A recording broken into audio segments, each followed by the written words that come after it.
നമസ്കാരം. ഇന്ന് നമ്മൾ സംസാരിക്കാൻ പോകുന്നത് ഡയബറ്റീസ് എങ്ങനെ ചികിത്സിക്കാം. നമ്മുടെ കൂടെ ഉള്ളത് doctor Sonia Suresh, consultant physician and diabetologist. നമസ്കാരം മാം. പൊതുവെ ഡയബറ്റീസ് എന്ന് കേൾക്കുമ്പം എല്ലാവർക്കും ഭയങ്കര ഭയമാണ്. കുറേ മരുന്നുകൾ കഴിച്ചാലേ അസുഖം മാറത്തുള്ളൂ. അങ്ങനെ നമുക്ക് ലൈഫ് സ്റ്റൈലിൽ എങ്ങനെ ചേഞ്ചസ് വരുത്തി ഡയബറ്റിക് കൺട്രോൾ ചെയ്യാൻ പറ്റുമോ? നമ്മൾ സാധാരണയായിട്ട് മോഡേൺ മെഡിസിൻ ഡോക്ടേഴ്സിനെതിരെയുള്ള ഒരു വലിയ ആരോപണം എന്ന് പറഞ്ഞാൽ എന്ത് അസുഖം തുടങ്ങിയാലും ഉടനെ മരുന്നുകൾ കൊടുക്കും എന്നുള്ളതാണ്. അപ്പം ഡയബറ്റീസിനെ കുറിച്ചും ആളുകൾ അങ്ങനെയാണ് വിചാരിക്കുന്നത്. ആദ്യം 1 വർഷം 2 വർഷം 3 വർഷം ഒക്കെ കുറേ ഇൻഡിജീനസ് ആയിട്ടുള്ള സംഭവങ്ങൾ ട്രൈ ചെയ്ത് നോക്കും ആളുകൾ, ഡയറ്റ് നോക്കും. പിന്നെ അയൽവാസി പറഞ്ഞ ഒരു ഇല ഇട്ട് വെള്ളം തിളപ്പിച്ച് കുടിച്ച് നോക്കും. അപ്പോൾ അത്തരത്തിലുള്ള എല്ലാ പരീക്ഷണങ്ങൾക്കും ഒടുവിലാണ് മരുന്നുകളിലേക്ക് വരുന്നത്.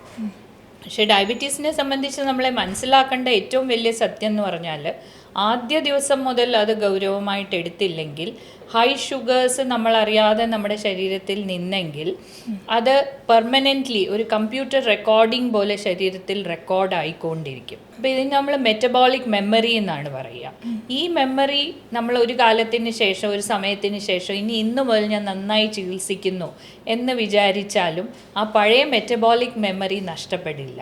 അപ്പോൾ ആ മെറ്റബോളിക് മെമ്മറി ആയിരിക്കും നമുക്ക് ഈ ഷുഗറിൻ്റെ സങ്കീർണതകൾ ഉണ്ടാക്കുന്ന, കോംപ്ലിക്കേഷൻസ് ഉണ്ടാക്കുന്ന. അതുകൊണ്ട് ചികിത്സ ആദ്യ ദിവസം മുതൽ വേണം. അതിനകത്ത് ഡെഫിനറ്റ്ലി ആദ്യഘട്ടം എന്ന് പറയുന്നത് ജീവിതശൈലി മാറ്റങ്ങൾ തന്നെയാണ്, ഡയറ്റും എക്സസൈസും. പക്ഷെ അത് എത്രത്തോളം നമ്മൾ പ്രാവർത്തികമാക്കുന്നു എന്നുള്ളത് പറയാൻ എളുപ്പമാണ്. ഡയറ്റ് പാടെ ഒരു കേരളീയന് കപ്പയും ചക്കയും ചോറുമൊക്കെ ഒഴിവാക്കണം അല്ലെ കുറയ്ക്കണം എന്ന് പറയുന്നത് പോലും ചിലർക്ക് മരണതുല്യമാണ്. ഇനി ജീവിച്ചിരുന്നിട്ട് കാര്യമില്ല, കപ്പ കഴിക്കാൻ വയ്യെങ്കിൽ അങ്ങനെ പറയുന്ന രോഗികൾ വരെയുണ്ട്. അപ്പം പ്രാവർത്തികമായിട്ടുള്ള ജീവിതശൈലി മാറ്റങ്ങൾ, വ്യായാമമില്ലാത്ത ഒരു ജീവിതശൈലിയാണെങ്കിൽ ധാരാളമായിട്ട് വ്യായാമം, ധാരാളമായിട്ട് പെട്ടെന്ന് തുടങ്ങാൻ പറ്റില്ല, കുറച്ചായിട്ട് വ്യായാമം നമ്മളെ തന്നെ ശീലിപ്പിച്ചെടുക്കുക. ഇതിന് ശേഷം നമ്മൾ ഡയബറ്റീസിലെ ഏറ്റവും പ്രധാനമായിട്ട് കരുതുന്ന ഒരു ഇൻവെസ്റ്റിഗേഷനാണ് HbA1c.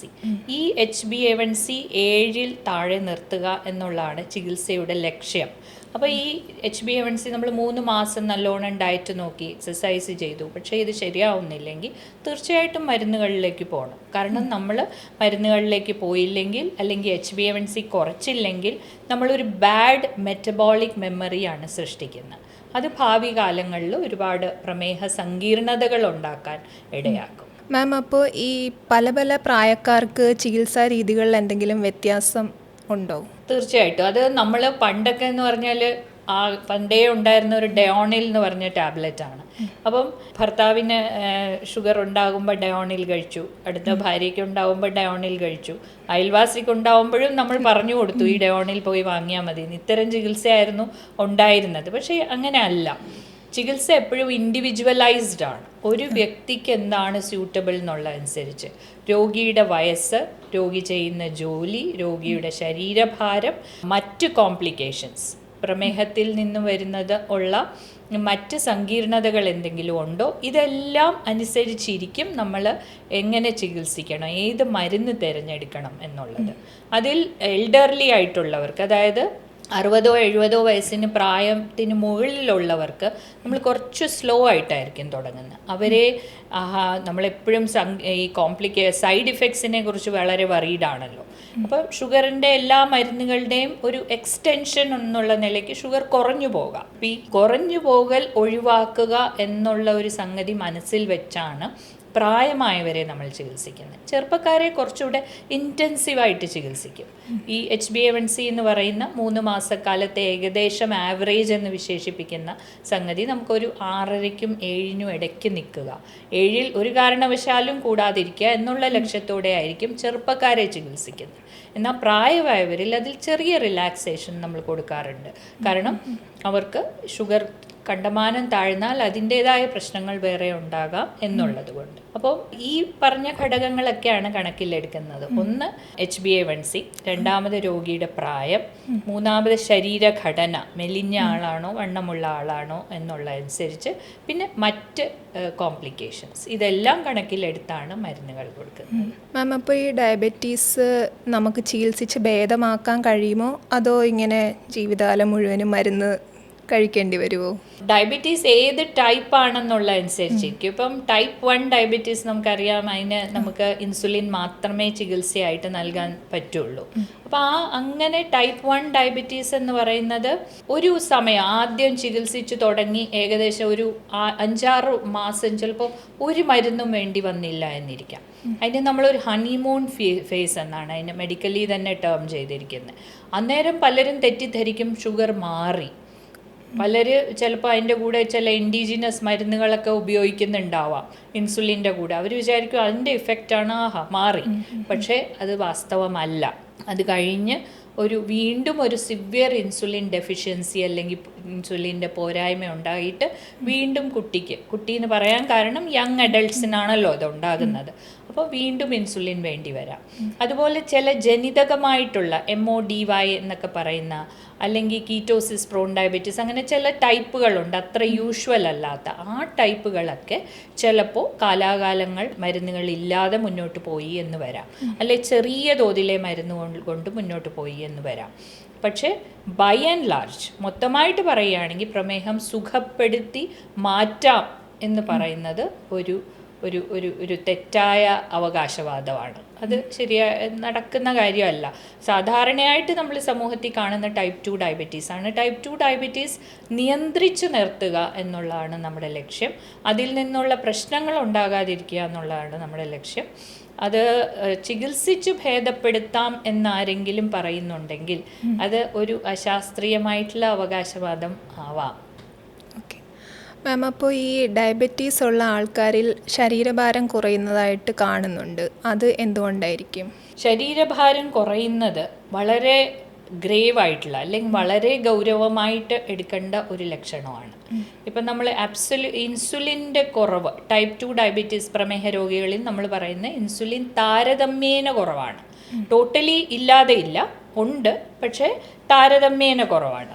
അപ്പോൾ ഈ താരതമ്യേന കുറവെന്ന് പറയുമ്പോൾ നമ്മൾ കഴിക്കുന്ന ആഹാരത്തിന് വേണ്ടുന്ന ഇൻസുലിൻ ഇല്ല. ഈ ഇൻസുലിൻ ബൂസ്റ്റ് ചെയ്യാൻ നമ്മൾ ഗുളികകൾ കൊടുത്ത് മുന്നോട്ട് പോകുമ്പോൾ പെട്ടെന്ന് രോഗി മെലിഞ്ഞു തുടങ്ങുന്നു. അത് 2 കാര്യത്തിൻ്റെ ഇൻഡിക്കേറ്ററാണ്. ഒന്ന്, പ്രമേഹം ശരിക്കും നിയന്ത്രണത്തിലല്ലാത്തതിൻ്റെ ഒരു സൂചനയാണ്. ഇൻസുലിൻ്റെ ശരീരത്തിലുള്ള ഉൽപ്പാദനം തീരെ കുറഞ്ഞു എന്നുള്ളതിൻ്റെ ഒരു അടയാളമാണ്. ഇൻസുലിൻ എന്ന് പറയുന്നത് ഒരു എനബോളിക് ഹോർമോണാണ്. അതായത് നമ്മുടെ മസിൽ സ്ട്രെങ്ത് കൂട്ടാനും മസിൽസ് ഉണ്ടാകാനും ശരീരഭാരം കാത്തു സൂക്ഷിക്കാനും ഒക്കെ ഉതകുന്ന ഒരു ഹോർമോണാണ്. ഈ ഇൻസുലിൻ്റെ കുറവ് വരുമ്പോൾ ഒരു കാറ്റബോളിക് ഇഫക്റ്റ് വരും. അതായത് തീരെ മസിൽ മാസ് നഷ്ടപ്പെടുക. ഈ മെലിയൽ എന്ന് പറയുന്നത് നല്ല മെലിയലല്ല, ശരിക്കും മസിൽ മാസ് ഉൾപ്പെടെ നഷ്ടപ്പെടുന്ന ഒരു മെലിയലാണ്. അപ്പോൾ അത് നമുക്ക് ഒരു ഇൻസുലിൻ തുടങ്ങണം, അല്ലെങ്കിൽ രോഗിയുടെ പ്രമേഹം ഒട്ടും നിയന്ത്രണത്തിലല്ല എന്നുള്ളതിൻ്റെ ഒരു സൂചനയാണ്. അപ്പോൾ അതിനെ അത്ര ഗൗരവത്തിൽ നമ്മൾ കാണണം. പലപ്പോഴും ഇൻസുലിൻ അതിന് ഗുളികകളിൽ നിന്ന് മാറി ഇൻസുലിൻ കൊടുക്കാൻ ഈ ലക്ഷണം ഒരു കാരണമാവാറുണ്ട്. അപ്പോൾ ശരീരഭാരം കുറയുന്ന നമ്മൾ ഡെലിബറേറ്റ് ആയിട്ട് ആഹാരവും വ്യായാമവും ഒക്കെ എടുത്ത്, അല്ലെങ്കിൽ ശരീരഭാരം കുറയുന്ന മരുന്നുകൾ ഉപയോഗിച്ച് ഭാരം കുറയുമ്പോൾ അത് നല്ല കുറയലാണ്. പക്ഷേ ഇതൊന്നുമല്ലാതെ പ്രമേഹം നിയന്ത്രണാതീതമാവുമ്പോൾ, ഔട്ട് ഓഫ് കൺട്രോൾ ആവുമ്പോൾ ഉള്ള ഭാരത്തിൻ്റെ കുറയൽ അത് മോശം ലക്ഷണമാണ്. അപ്പോൾ അത് വേർതിരിച്ചറിയേണ്ടതുണ്ട്. ഭാരം കുറയ്ക്കുക എന്നുള്ളത് പ്രമേഹ ചികിത്സയുടെ ഒരു ഗോളാണ്, അല്ലെങ്കിൽ ഒരു ലക്ഷ്യം തന്നെയാണ്. പക്ഷേ അകാരണമായിട്ട് ശരീരഭാരം കുറഞ്ഞു പോകുന്നുണ്ടെങ്കിൽ അത് ഒരു വാർണിംഗ് സൈനാണ്, ഒരു റെഡ് ഫ്ലാഗാണ്. അതെന്തുകൊണ്ട് എന്നുള്ളത് നമ്മൾ നോക്കേണ്ടി വരും. ഓരോ വ്യക്തികൾ ചെയ്യുന്ന ജോലിക്കനുസരിച്ച് ആഹാര രീതിയിലും ഡയബറ്റീസിൻ്റെ ചികിത്സയ്ക്കും എന്തെങ്കിലും വ്യത്യാസങ്ങളുണ്ടോ? തീർച്ചയായിട്ടും ഉണ്ട്. നമ്മളൊരു വൈറ്റ് കോളേർഡ് ജോബ് കസേരയിൽ ഒരു 8 മണിക്കൂറും 10 മണിക്കൂറും ഇരിക്കുന്ന ഒരു വ്യക്തിക്ക് നമ്മൾ നിർദ്ദേശിക്കുന്ന ആഹാരക്രമവും ഹെവി ആയിട്ട് പിന്നെ ഭാരം ചുമക്കുക അല്ല അതുപോലെ ഹെവി ആയിട്ടുള്ള ഫിസിക്കൽ എക്സസൈസ് ചെയ്യുന്നവർക്ക് നിർദ്ദേശിക്കുന്ന ഡയറ്റും തമ്മിൽ തീർച്ചയായിട്ടും വ്യത്യാസമുണ്ട്. ഇരുന്ന് ജോലി ചെയ്യുന്നവർക്ക് കാലറീസ് അതല്ലെങ്കിൽ ഊർജത്തിൻ്റെ അളവ് കുറച്ച് മതി. അതനുസരിച്ച് അന്നജത്തിൻ്റെ അളവ് കുറയ്ക്കേണ്ടതാണ്, കാർബോഹൈഡ്രേറ്റിൻ്റെ അളവ് നമ്മൾ കുറയ്ക്കേണ്ടതാണ്. കുറേ ഭാരോദ്വഹനോ അല്ലെ അതുപോലെ ഹെവി ആയിട്ടുള്ള മസ്കുലർ എക്സസൈസ് ചെയ്യുന്നവർക്ക് നമ്മൾ കുറച്ചും കൂടി ഡയറ്റിന് അലവൻസ് കൊടുക്കാം. അവർക്ക് കുറച്ചും കൂടെ കാലറീസ് അല്ലെ കുറച്ചുകൂടെ ഊർജത്തിൻ്റെ ആവശ്യകതയുണ്ട്. അതുപോലെ തന്നെ അവർക്ക് പ്രോട്ടീൻ്റെ ആവശ്യകതയും കൂടും. അപ്പം നമ്മളോട് എപ്പോഴും ജിമ്മിൽ പോകുന്ന ആൾക്കാർ ഹെവി വർക്കൗട്ട് ചെയ്യുന്നവർ ചോദിക്കാറുണ്ട് അഡീഷണൽ പ്രോട്ടീൻ കഴിക്കുന്നതിന് ദോഷമുണ്ടോ. അങ്ങനെ ഒരു സാധാരണ ഒരു വ്യക്തിക്ക് ഉള്ളതിനേക്കാൾ കൂടുതൽ പ്രോട്ടീൻ അലവൻസ് നമ്മൾ അവർക്ക് നിർദ്ദേശിക്കാറുണ്ട്. അപ്പോൾ തീർച്ചയായിട്ടും ചെയ്യുന്ന ജോലി അനുസരിച്ചായിരിക്കണം നമ്മൾ ആഹാരം നിശ്ചയിക്കേണ്ടത്. നമ്മുടെ പ്രധാന പ്രശ്നം തന്നെ അതാണല്ലോ. നമ്മൾ നഗരവൽക്കരണത്തിലേക്ക് യന്ത്രവൽക്കരണത്തിലേക്കൊക്കെ പോയപ്പോൾ നമ്മൾ ചെയ്യുന്ന ജോലികൾ കുറഞ്ഞു. ആ ജോലികൾ കുറഞ്ഞ അനുസരിച്ചാണ് നമ്മൾ ആഹാരം കുറഞ്ഞതുമില്ല, ആഹാരത്തിൻ്റെ ഉപലബ്ധത കൂടിക്കൂടി വന്നു. അപ്പോൾ ആ ഒരു എക്സസ് ആയിട്ടുള്ള കാലറീസ് അല്ലെ ഊർജമാണ് ആന്തരികമായിട്ടുള്ള ഈ കൊഴുപ്പായിട്ട് അടിഞ്ഞാണ് ടൈപ്പ് 2 പ്രമേഹം ഉണ്ടാകാൻ തന്നെ കാരണം. അപ്പോൾ തീർച്ചയായിട്ടും ഇരുന്ന് ജോലി ചെയ്യുന്നവർക്ക്, വ്യായാമക്കുറവുള്ളവർക്ക് വളരെ കുറച്ചായിരിക്കണം എനർജി ഇൻടേക്ക് അല്ലെങ്കിൽ ഊർജത്തിൻ്റെ ഇൻടേക്ക് കുറച്ചായിരിക്കണം. കൂടുതൽ ജോലി ചെയ്യുന്നവർക്ക് അതനുസരിച്ച് കൂട്ടാം. അതുപോലെ തന്നെയാണ് മരുന്നുകളുടെ കാര്യം. ഹെവി ആയിട്ടുള്ള ജോലി ചെയ്യുന്നവർക്ക് മരുന്നുകൾ ചിലപ്പോൾ ഒരുപക്ഷെ നമുക്ക് കുറച്ച് കൊടുക്കേണ്ടി വരും. ഇൻസുലിൻ എടുക്കുന്നവരാണെങ്കിൽ നമുക്ക് ജോലി ചെയ്യുന്ന സമയത്ത് ഷുഗർ ക്രമാതീതമായിട്ട് കുറഞ്ഞു പോകാതിരിക്കാനുള്ള കോഷൻ കൂടി എടുക്കേണ്ടി വരും. തീർച്ചയായിട്ടും ഈ 2 ഘടകങ്ങൾ വളരെ പ്രധാനമാണ് ചികിത്സയിൽ.